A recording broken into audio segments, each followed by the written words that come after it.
what's up? It's Danielle. So today I'm going to show you how I actually made my own A5 punch. And this is something that is very simple.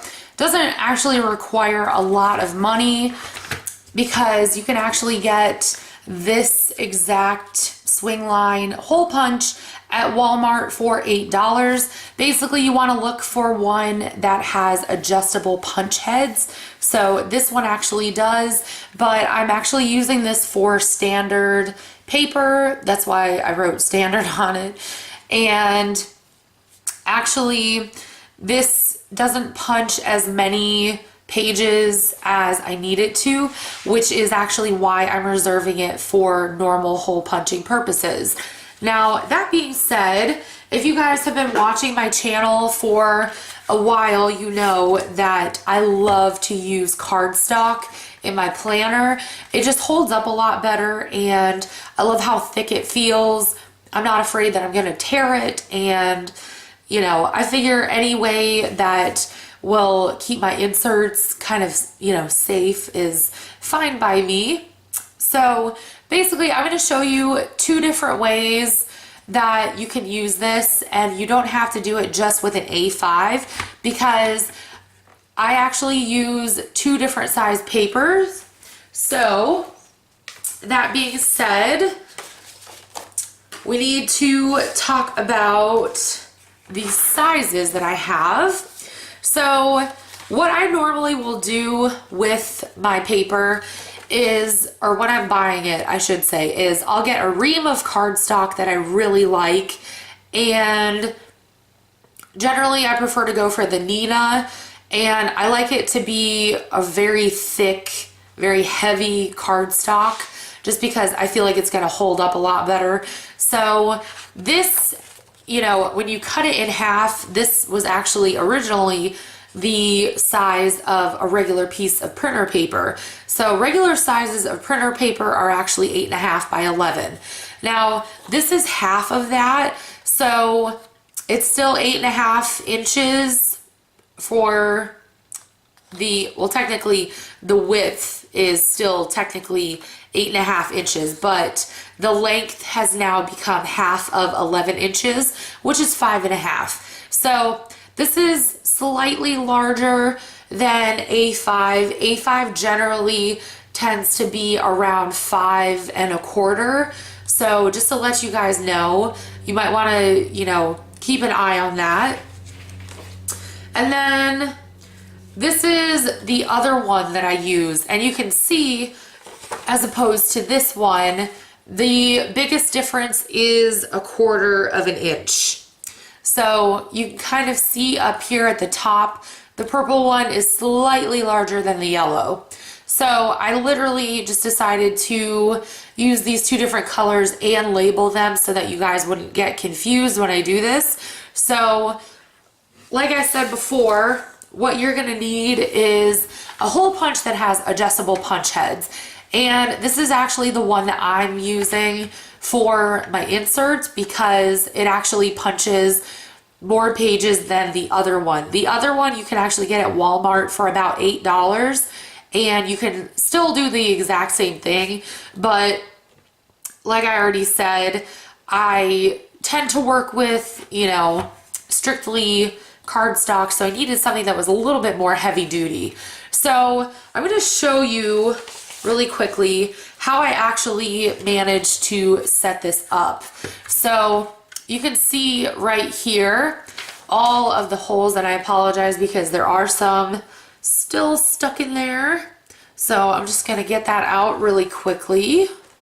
Okay guys, problem solved. So what I actually did before I figured out where to put the punch heads was I took an actual piece of A5 size paper.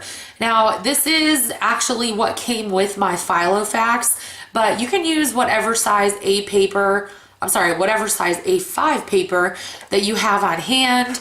Basically, you just want to make sure that it is that size so that you can line these up appropriately. I guess if you don't have A5 paper, you could always just, you know, measure in between. I don't really recommend that, but you could do it that way as well. And then all I did was I took the hole punch and I kind of slipped the A5 sheet in there. And you can kind of see already where the holes actually line up. So it's never really going to have all of them line up properly except for about right there. This is actually slightly off, as you can see though, because the hole on the very far left and the very far right, they're just, you know, they need a little bit more room. So you can just kind of gauge where you need to put your punch heads, and you can really just put them wherever you want. I just decided to keep mine right here on the very end because it actually ended up being a lot easier for me. So next, what I did was I actually took the little paper catcher and I went ahead and I put some washi down. Now, the way that I did this was I took the A5 size paper and I put it in here, and basically what I did was I once again tried to get it to line up with the holes, as you can see there. And then what I did was I marked it on the metal piece right here on the hole punch. And then that was actually where my washi went first. And then I went ahead and I put it on the little paper catcher. So I'm just gonna put this back on so I can show you guys.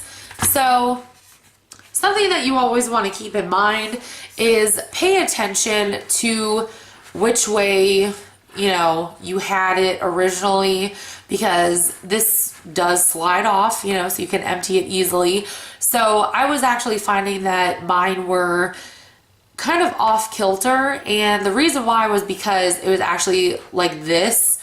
So the punches were not nearly as uniform as I need them to be, or as I needed them to be. So I just kind of pushed it back, and this is actually the perfect size for it to fit in my file effects. So I'm going to show you the two different ways that I do this with the two different sizes of paper that I have.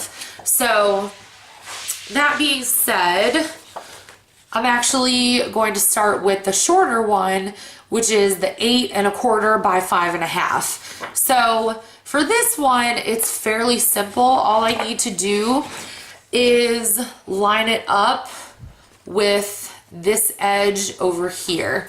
So literally just needs to go right there and kind of hug the side of the washi. So they're trying to just make sure that it doesn't punch in a weird way. And then, okay, so I literally just did the bottom. So now I'm going to do the top. So I'm just going to flip it over.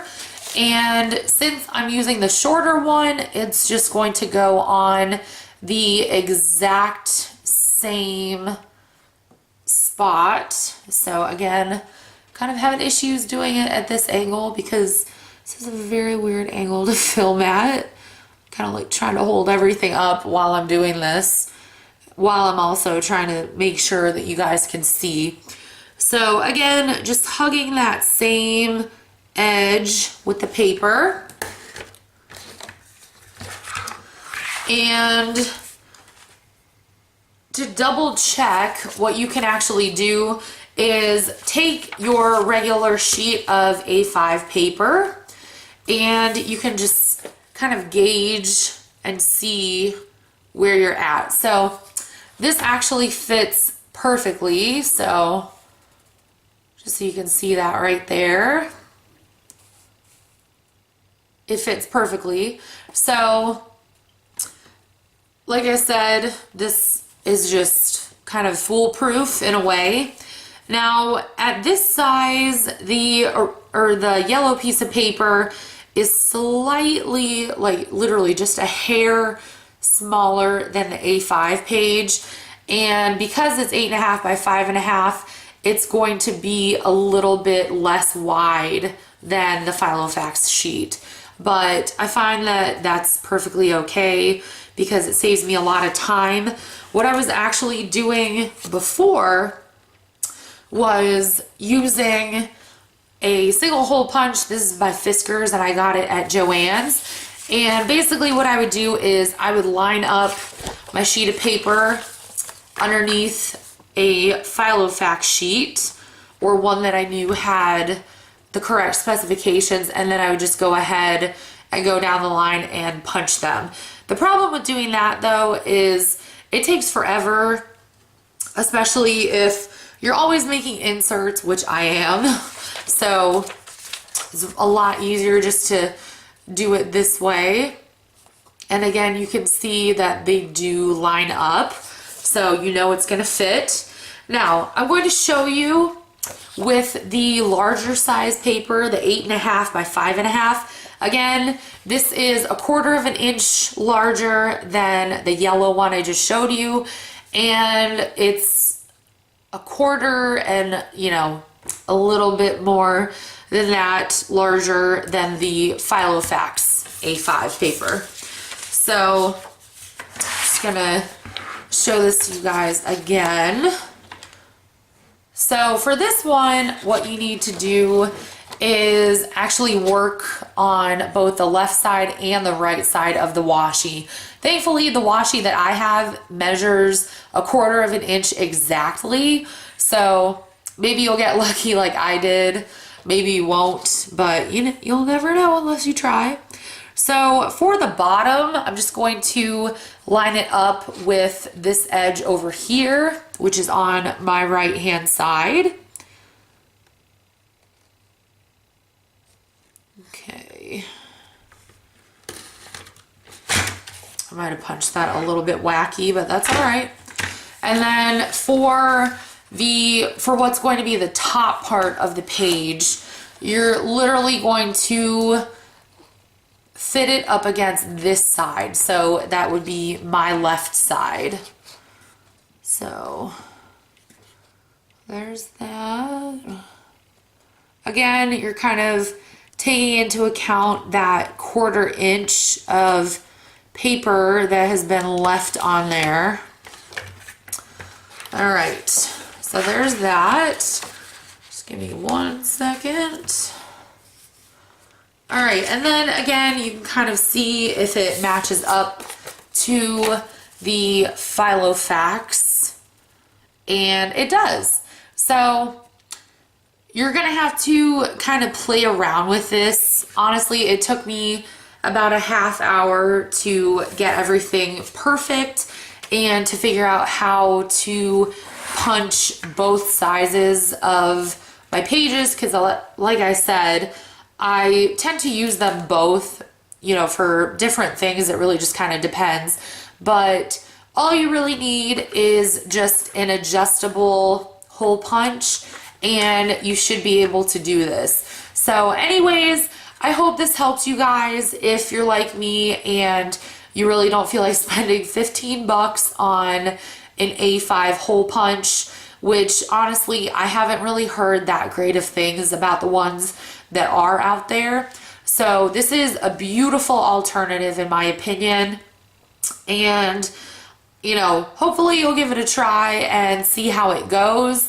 But anyways, I want to thank you guys so much for watching. I love you all, and I will talk to y'all soon. Bye guys.